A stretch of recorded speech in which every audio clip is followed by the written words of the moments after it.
Hello viewers and welcome to Daily Politics. I'm Hamza Idris.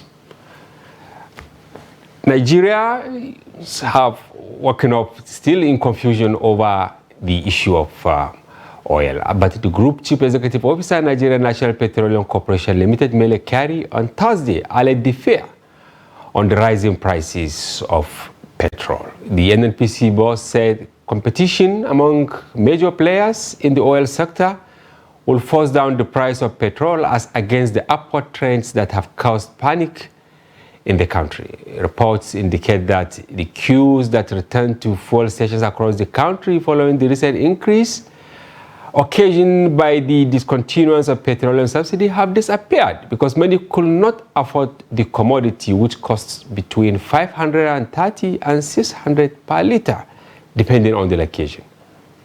And earlier on Wednesday, the NNPC said it had adjusted the pump price of petrol to reflect the market realities. Now, the end of a government is not the end of the nation, but the beginning of another government. What should we expect from a new government? This is what will form the basis of our conversation tonight. And joining us for the discussion is Dr. Dafel Zohamnan. He's an economist based in the United Kingdom. He has written a lot on Nigerian economy, especially in the areas of finance, oil, and gas. He will share with us his take on recent decisions taken by the Bola Ahmed Tinubu-led administration. Dr. Zohamnan, welcome to the program. We're happy having you. Because we'll go on a quick break now, and when we return, the conversation commences. Stay with us.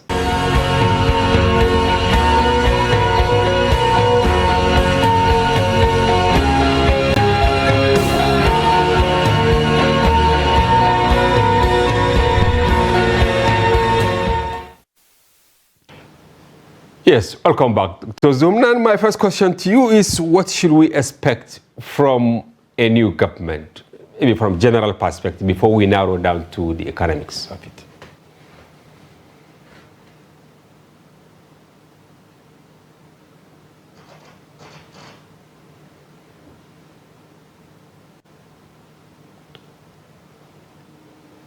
Yeah, can you unmute so that the audience can hear you, Dr. Dapper? Please unmute yourself, yeah. Have you done that? Yeah, we'll take a short break and we try to fix the audio of the program. Thank you. Now, as part of efforts to support Africa's goal of strengthening... Now, looking at the activity chart, as you can see right here, a total volume of 130... Created a Boko Haram crisis that at that time was restricted to Yobe. How secure are they? You can see security men with blood. This is the road leading up to the... Or really, if you look at England squad, you are looking at EPL, you are looking at their names. You are not looking at... Can you hear me?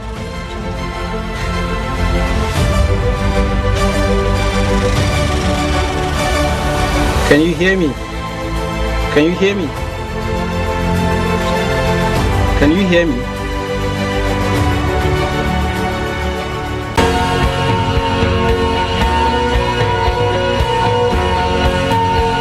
Can you hear me?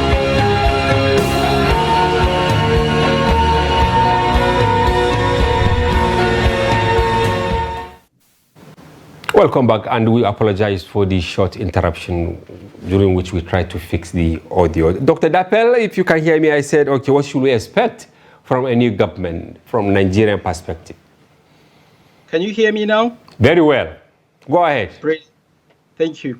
So I would like to frame this question based on the past two governments before this new government, and that's to look at some numbers.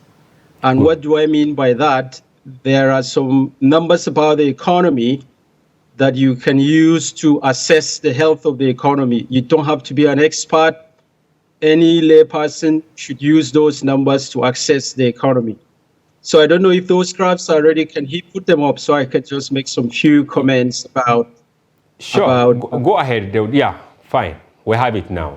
The average living standard in Nigeria, yeah. Okay. So the average living standards, inflation rate, GDP per capita, our total external debt, including variables also such as unemployment rate. If we see the rate of these numbers in 2014, comparing with 2021, there is a massive difference. And so based on this, I would expect two things from this new government. Number one, the government should reverse these numbers and take us to the levels we were in 2014. How do you mean, Doctor?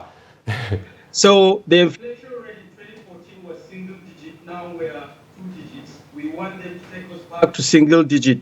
Okay. The unemployment rate in 2014 was roughly 6%, now is 35. We want them to take us back to 6%. And the same thing with the exchange rate, it was 160 something, and now it's over 400 official rate. We want them to take us back to the pre-Buhari numbers. That's the first thing we expect from them.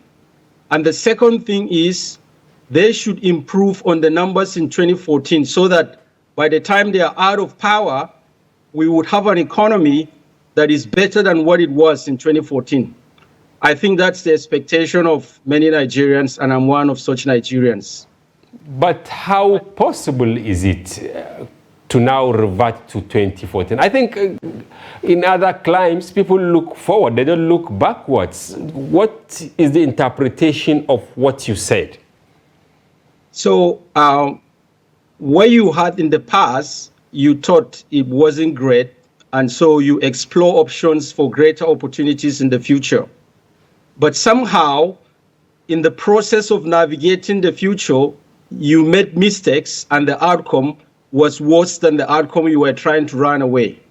So the best thing to do is to find out what was wrong and try to redirect your path to get a better economy. But no matter what will happen, if this government wants to perform, it has to follow through that path, because that's the only part that will take the economy to where. Because if you want to give Nigerians better economy, you have to pass through these numbers by bringing them down. So is it that the previous government, officials of the government, were not unmindful of this data that you reel out, and they now say they are living Nigeria better than they met it in 2015? Yeah. So there is one thing, there are two things here. One is numbers, and second is politicians. Okay. Politicians can lie, but numbers do not. Facts that are unvarnished, they don't lie. And we try to rely on facts. And the thing is, when researchers focus on facts, sometimes it's favored the governments in power, and they praise what you say. And when the facts are against their expectations, they see you as a critic or a doomsayer. Yeah. So, but these are numbers, and they're undisputed. Now, what lesson do you think President Tinubu should learn? Is it that the previous government did not get it right at the initial stage, or they deliberately allowed things the way they went throughout the 8-year administration? So let me share my perspective here on why the economy went off the rails from 2014. There were some mistakes made, right? Okay. But these mistakes, they precipitated a problem that were beyond the powers of the president. So one of such mistakes was, how do we respond to changes in oil price?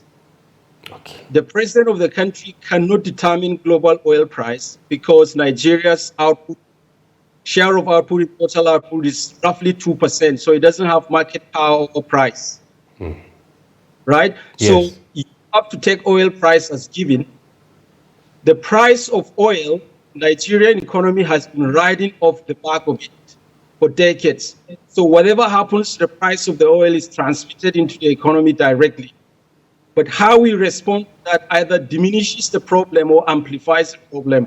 And in 2015, 2016, the way we responded to crashing oil prices precipitated the problem and we're still struggling to break free from that deadlock. Yeah. Now, is it that oil is the determinant of how Nigeria's economy will fare, or there are other variables before we go deep into the arithmetics of oil politics?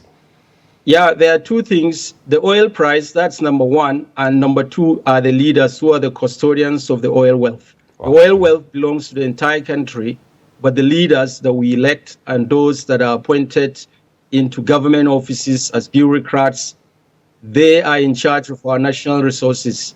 So if they manage it very well, we would see changes. If they don't, we will still see changes that are unexpected.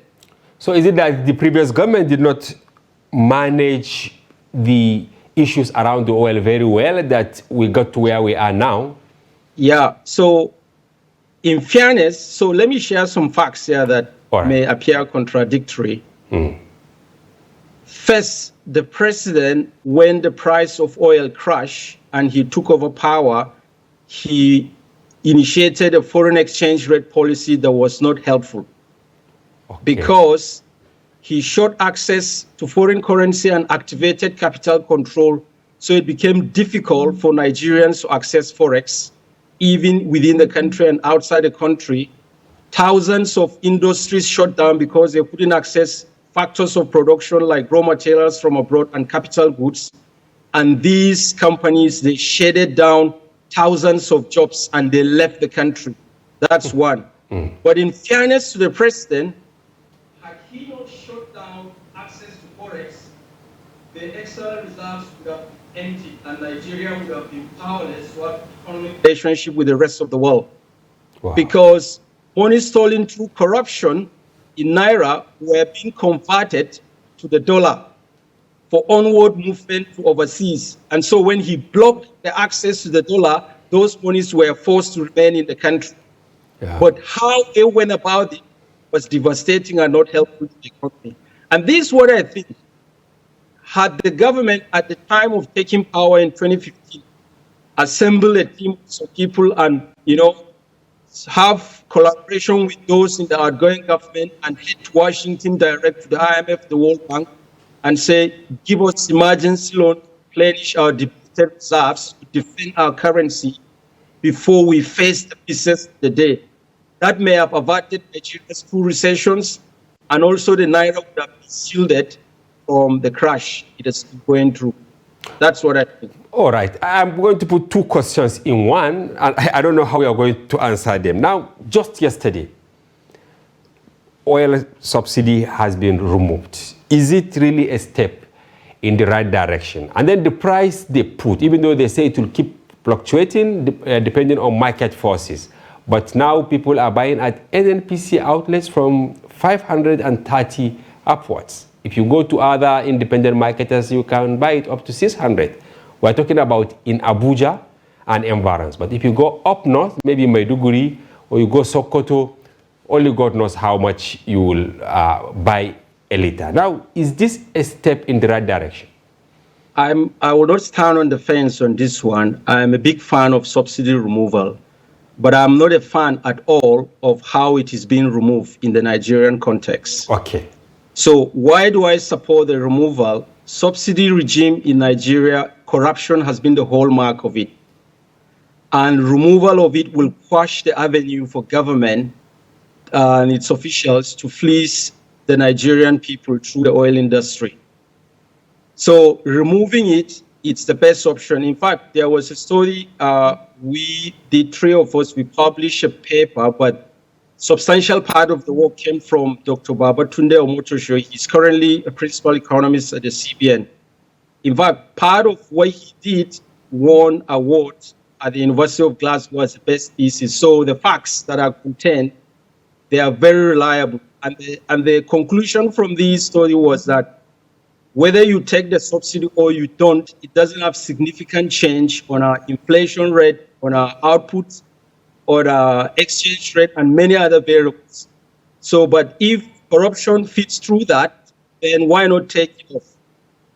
And why do I say I'm a bad fan of subsidy removal approach that the Nigerian government is putting forward? Now, no buyer wants to pay higher price for the same product. No buyer. So Nigerians believe once the subsidy is removed, it will trigger up prices of many goods and services. Yeah. And they don't want to pay for that because the petroleum products, they are factors of production in the consumption of the production and consumption of other goods and services. Transportation, I don't know if you go to a barber, you will tell you if you're barbing with a generator, you pay this price. If you're barbing with a NEPA, you pay a lower price, and so on and so forth.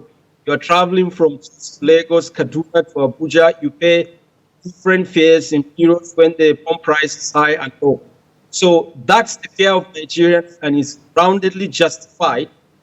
So the best way remove the subsidy, in my view, is to improve our power sector and improve our transport sector so that when the subsidy is removed, there will be least reliance on generators to power businesses, and therefore you've taken off the cost of production coming from the subsidy removal. So is it that the timing is wrong now that President Tinubu gave directive that it should be effective yesterday? Well, His Excellency that removed it, they are out of election period, is never going to cost them election, and the next 4 years, Nigerians may have slept over this issue and it must have been overwritten by time. So, yeah, they play with timing. They wouldn't have attempted that before February, and they wouldn't have attempted that in early 2019 because it's a divisive hot button topic and it will evoke a lot of passion and reaction across the country. Now you're talking about timing. Assuming you were consulted as an economist who has all the statistics and all that, what will you have advised them to do before removing the subsidy? So just like I said, over 60% of Nigerian businesses generate their own power to run their businesses. So if we are able to improve electricity such that they don't need to go and buy gasoline to power their businesses, they would care less about how prices are removed or changed about the product. So that's one. And secondly, removing subsidy in this sense that has massive impact on people it's to be phased out gradually, by raising the price gradually, and eventually you take it off. People would eventually adjust into the process rather than a one-time shot, and it shoots the prices up significantly. I read somewhere that subsidy started in Nigeria 1977 or thereabout, and many governments, they keep going without doing much about it. But the first prescription you gave, fixing power. But how long will it take for Nigeria to fix power? During Obasanjo, they said 16 billion or thereabout went down the drain. Now, the Minister of Power before the last one, he's now facing charges, at EFCC, over billions of naira, that disappeared from the power sector. How long do you think, and what magic wand do you think they should look for so that they can fix the power sector? Okay, sometime, I think 2021, I wrote an article for The Guardian. I titled it, Light Dispels Darkness. But in Nigeria, darkness dispels light. And for the light to shine, the power sector demon must be crushed. And just like you said, that demon is corruption. It's standing in the way between government spending and boosting power output in the country. Nigeria roughly is estimated that it will require over $10 billion annually for roughly a decade to fix its power gap. Wow. Right? $10 billion annually. $10 billion to fix its power gap. The current capacity of our electricity is far less than the capacity of just one city, the capital of Scotland, Edinburgh. And God. Edinburgh, in terms of population, is not up to 10% of the population of Lagos State. So that's a big gap to be filled in. If we are able to defeat corruption that is standing in the way, we will make significant progress. And one way to fight, corruption is more prevalent in public sector than in private sector, because so if they tend to move the power sector and give hand to lots of private investments. Okay, because that is the question I wanted to ask you, whether decentralizing the power sector will do the magic. It will help. Decentralizing power would help. But the government will have to step in with huge investment to defray the fixed costs. And the fixed cost is massive and is once and for all. That will give it a big push. Then other investors can play a role in the transmission and the distribution. But the main capacity, the government can play a role in installing that, which will cost a lot of money. And some of these things, you cannot print your naira from the CBN and go abroad and buy it. You have to use the currency of the countries that have these facilities. And the international currency that you use to invoice transactions is the dollar. So you have to earn the dollar to have enough money to pay for your power. In the event that you don't have, you borrow, but that will depend on how worthy you are in terms of borrowing as a country. How is the situation in UK, where you live, people managing the cost of gasoline? And I'm trying to ask this question because you mentioned transportation, that we have to fix it. What is the situation there?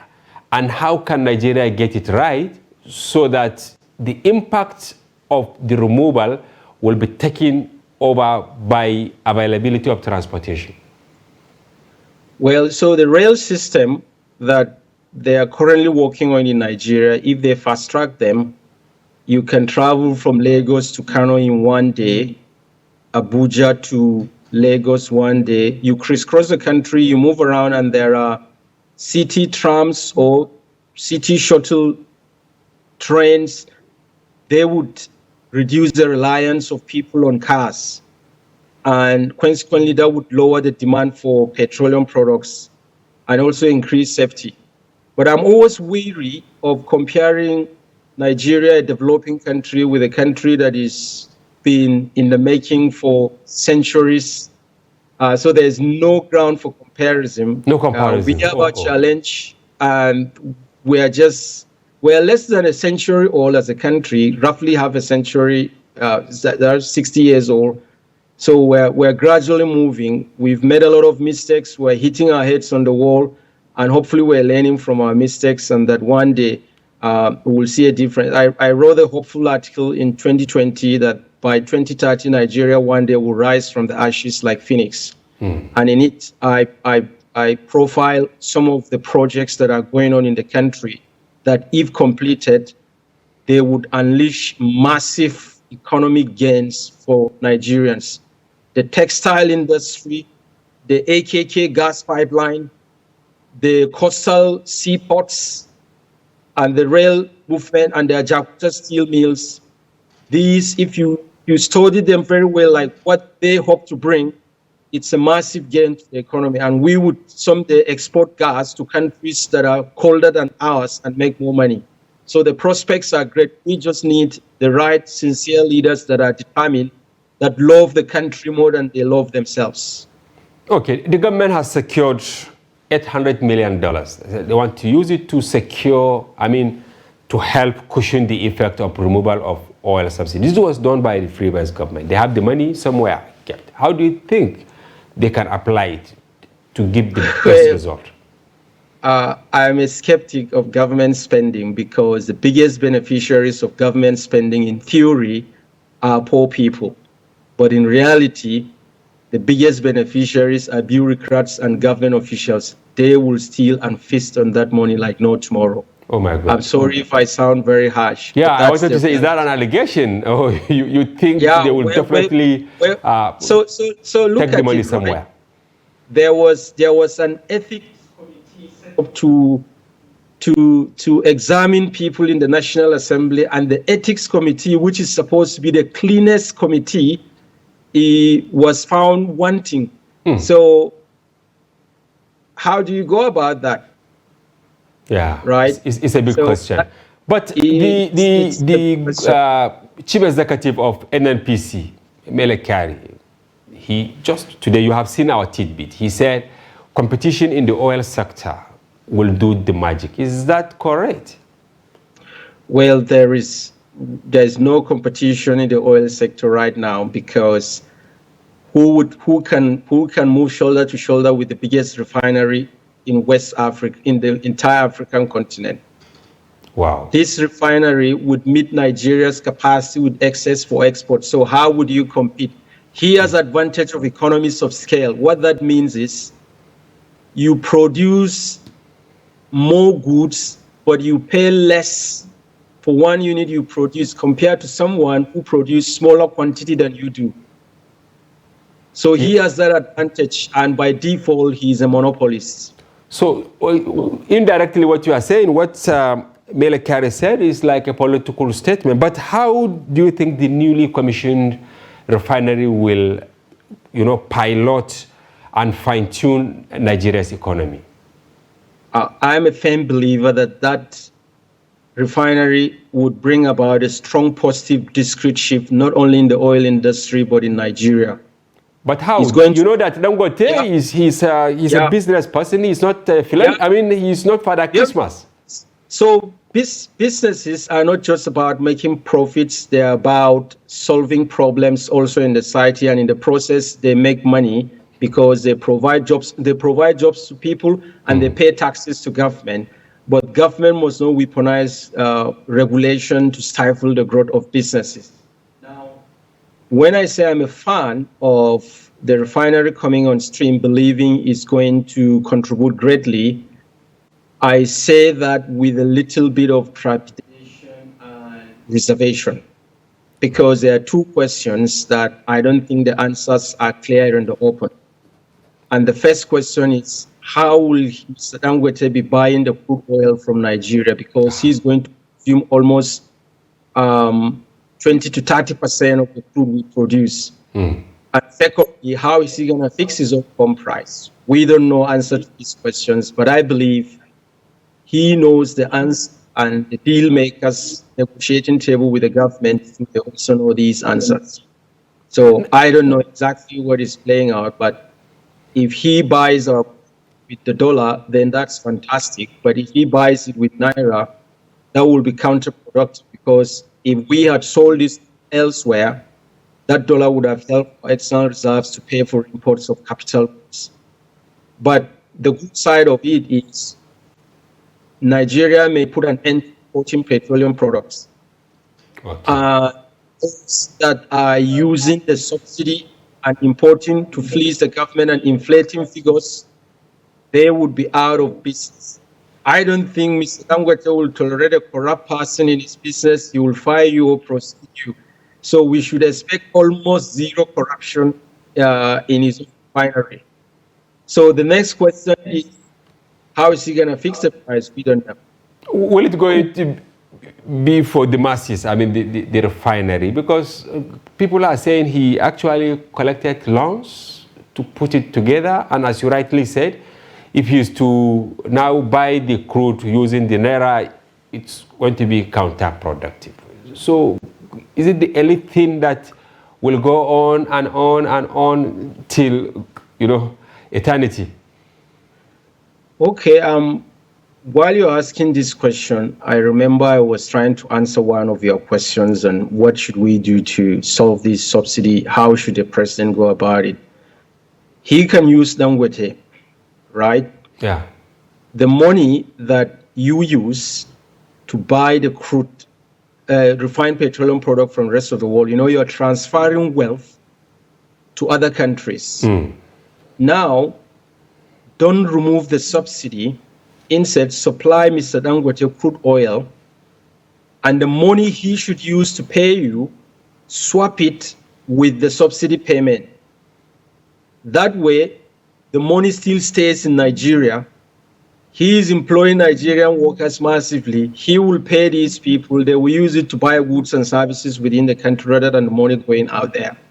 And then maybe 1 year into his government, he can start when you increase the pump price, you reduce the subsidy.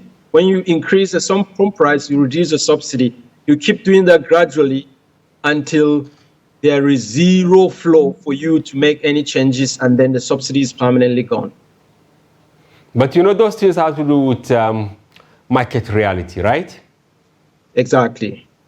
So how do we go about it, since we have, dilapidated infrastructure and all that? So the infrastructure issue, the biggest one, we've talked about it, it's electricity. And we just have to fix that. We can devolve powers and bring private investors in, and we have to do what will encourage the private investors to come in, right?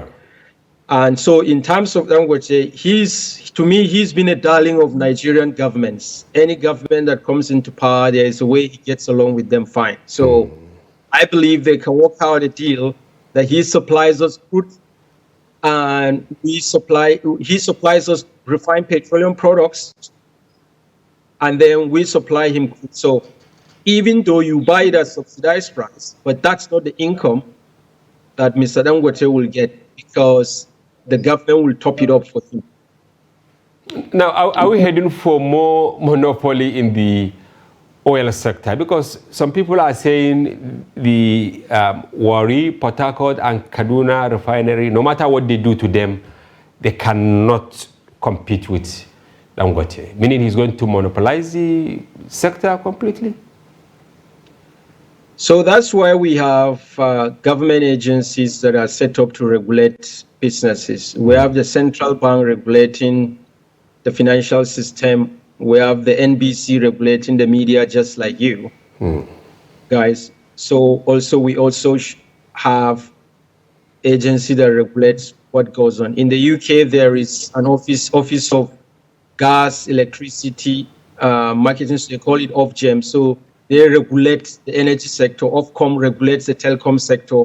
So it's the same thing. There should be a regulatory body that checks what Mr. Dangote does and make sure he plays the game according to the rules.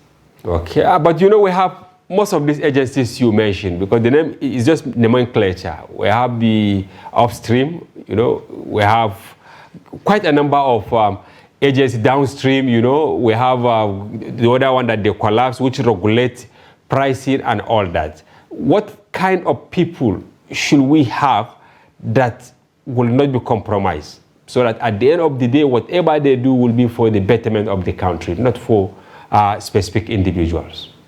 I think you're one of the guys they should take out from the studio and put in that position. How do you mean, Dapel?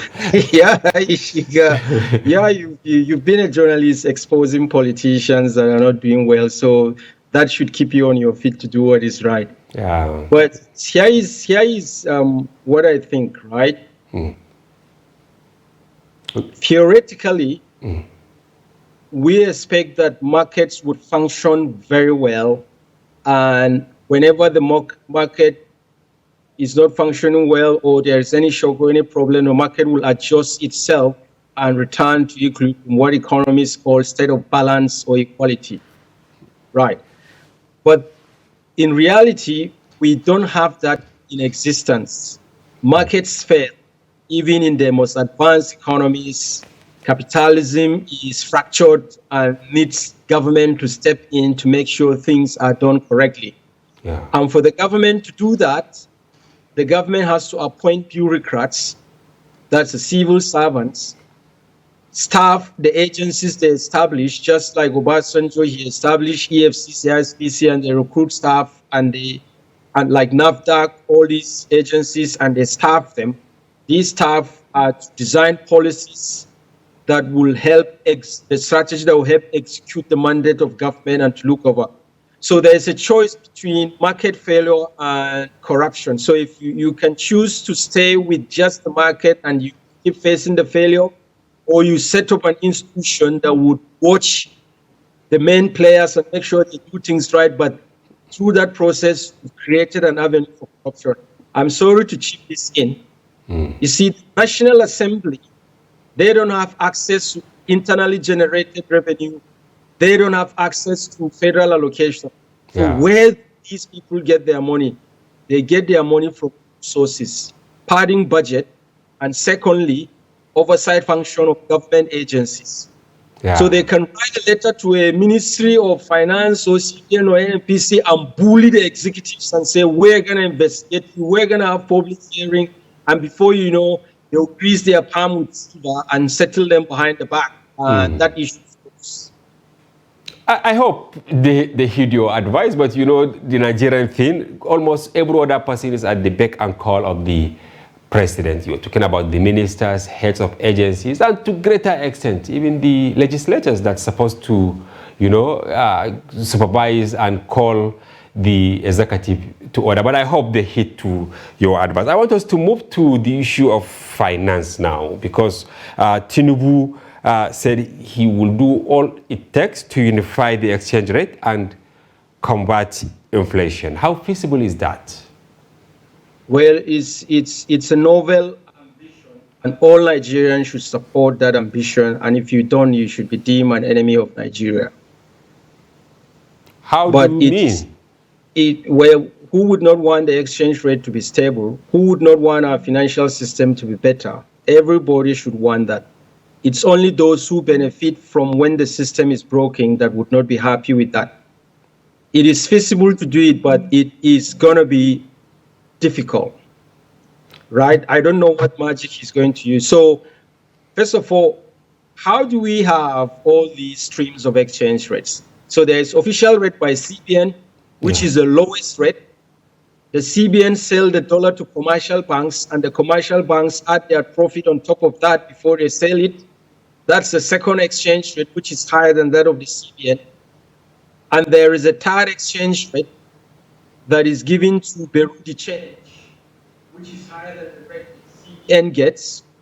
Where did the Bureau de Change get? The CBN used to supply them till it stopped supplying them. And then there is a fourth exchange rate, and that's the underground exchange rate that happens in the black market. These are people that roam the streets of Zone 4. They have no offices, they have no registration numbers. They just stuff currencies in their pocket. So the first question is, where do they get these currencies? They don't have machines in their houses that the dollar. They don't have investments abroad that bring them the dollar. So where do they get these dollars? Yeah. In my mind, get these dollars through the back doors of the central bank. And the central bank.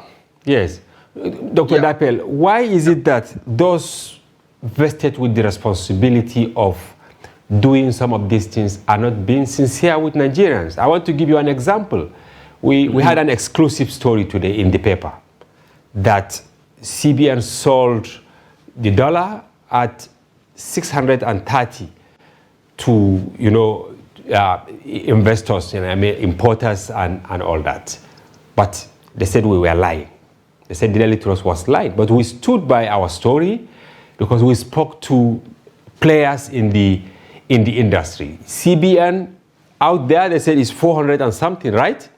But if you go there as an investor or an importer or whatever looking for it now, yesterday they sold it at 630 naira. Do you think this hide and seek will salvage the economy, or they will end up doing more harm to the economy? It will do more harm to the economy. And Hamza, this is what I think is at the root of the problem. The institutions of government in Nigeria are not independent of the presidency. And the reason they are not independent of the presidency is because the Constitution has vested so much powers in the hand of the president, such that the president is more powerful, has more power over his citizens than the US president, who is deemed the most powerful office holder in the world, has over Americans. And it's because the Constitution made it so. Wow. There are roughly 15 military chiefs, from National Security Advisor, Chief of Army Staff, Chief of Naval Staff. So let me put it this way. There are four most powerful presidential appointments: Inspector General of Police, Chief of Army Staff, Minister of Justice, and Minister of Finance. The president can appoint and fire these people without the approval of the National Assembly. especially the military chiefs. He can want to appoint Inspector General of Police and retire 4 people that are ahead of the person he wishes to appoint so that he can fulfill some political agenda or desire. And you have people overstaying their stay in office. So if our institutions are independent, a police officer, Inspector General of Police, can refuse to carry out the order of the president if the order of the president is against the constitution, and that Inspector General of Police cannot be fired by the president. Then that's when our institutions are independent. So now how do we go about it? Who should empower who so that we will now bridge this gap between the parallel market price and the official rate, so that manufacturers, people who want to import things to come and take care of their industries here, will have access to Forex? So this is what I think, right? Yeah. First, we have banned Beirut change. Second is they still sell it on the street, even though the CBN doesn't supply them officially. Yes. So can there be a way to criminalize the buying and selling of dollar on the street?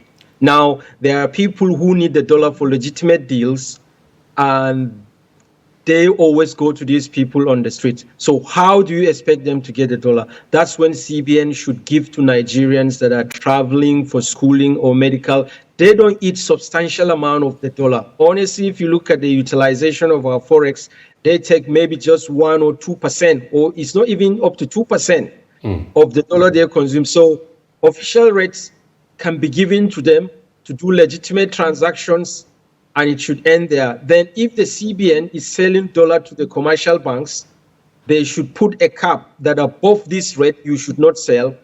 What's the cost of transacting $1 from a bank to another person? It shouldn't be so expensive that the CBN will sell $1 to commercial banks for say 200, and commercial banks will sell it 300, 400.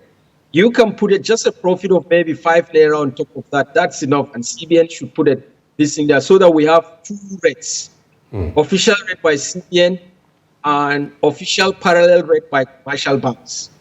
Any rate outside of that should be deemed a criminal rate. But the government should be ready to supply Forex to Nigerians who need it for legitimate businesses.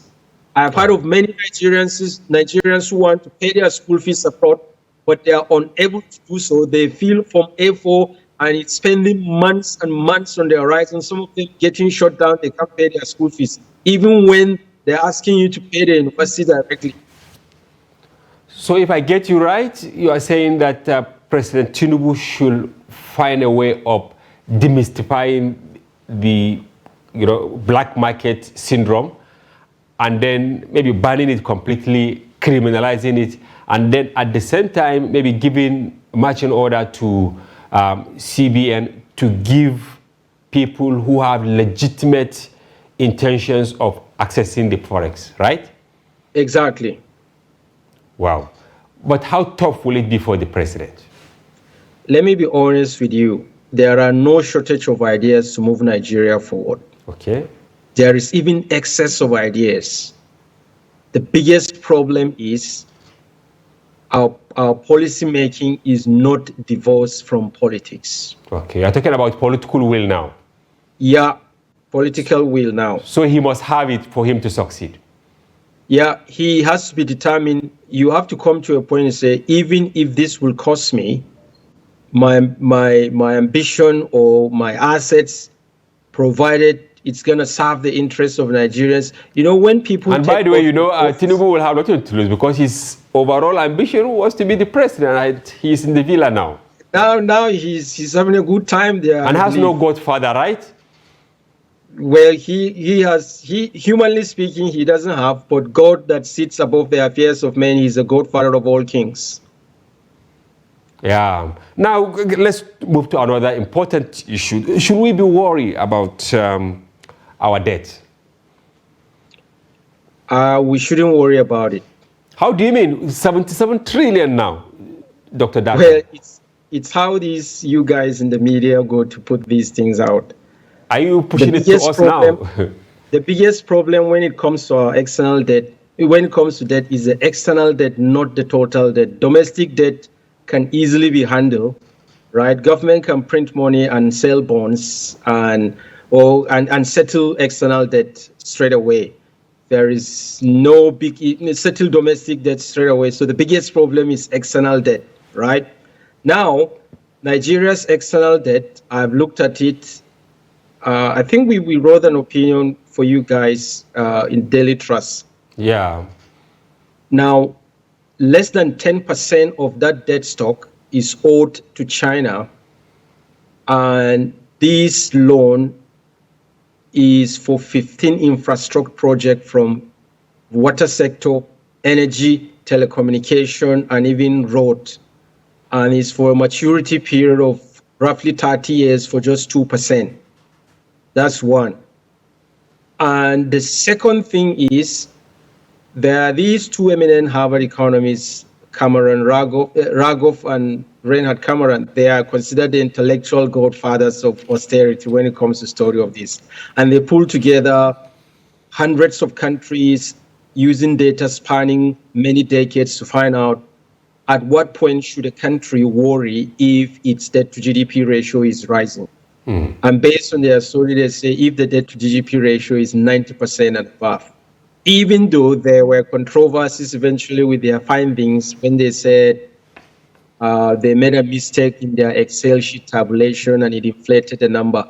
But why I ask you that question is that in Nigeria, in our case, mostly we borrow to now service debt, and we borrow for, social, not really social services, but, to just, what do you call it? People, just take the money, not for capital projects, but for, other spendings like that. Do you have an example of such spendings? Yes, now the so-called social investment they are talking about, giving people 5,000, Mr. Dappel, which is not enough for a plate of food, I'm sure, even in the UK. Well, I wouldn't follow that path to cushioning the effect by just giving people this money. The economic conditions are harsh. They will just scoop this money. Money will just disappear out of their hands before you know that. Yeah. So it's to deal with the main structural problems that is the big issue, right? So it is a structural problem that is the big issue. So how should Tinubu government now approach these loans? Because Nigerians are really worried. Some are saying they are even going to court. Some are saying very soon the international community, the international lenders, they will not even give us money. We were in this situation before democracy returned in '99, where Nigeria was seriously in debt, and it approached its creditors. Then we were Paris Club and asked Paris Club to forgive Nigeria's debt, and they said, we're not going to forgive you your debt for two reasons. You are deeply corrupt, and you have oil on the ground that you can extract to sell and get the money to pay us. But with technical leadership from some experts at the Center for Global Development, a paper was drafted, and it showed that Nigeria was wrongly classified as a country to meet the criteria for debt relief. And that led to debt relief, not debt forgiveness, not debt cancellation, because it was a debt buyback. Yeah. Debt buyback, what that means is if you're owing us 100, if we buy $1 for 23 cents, that means if the country is owing $100, you just pay $23 and then you write off the balance of the debt.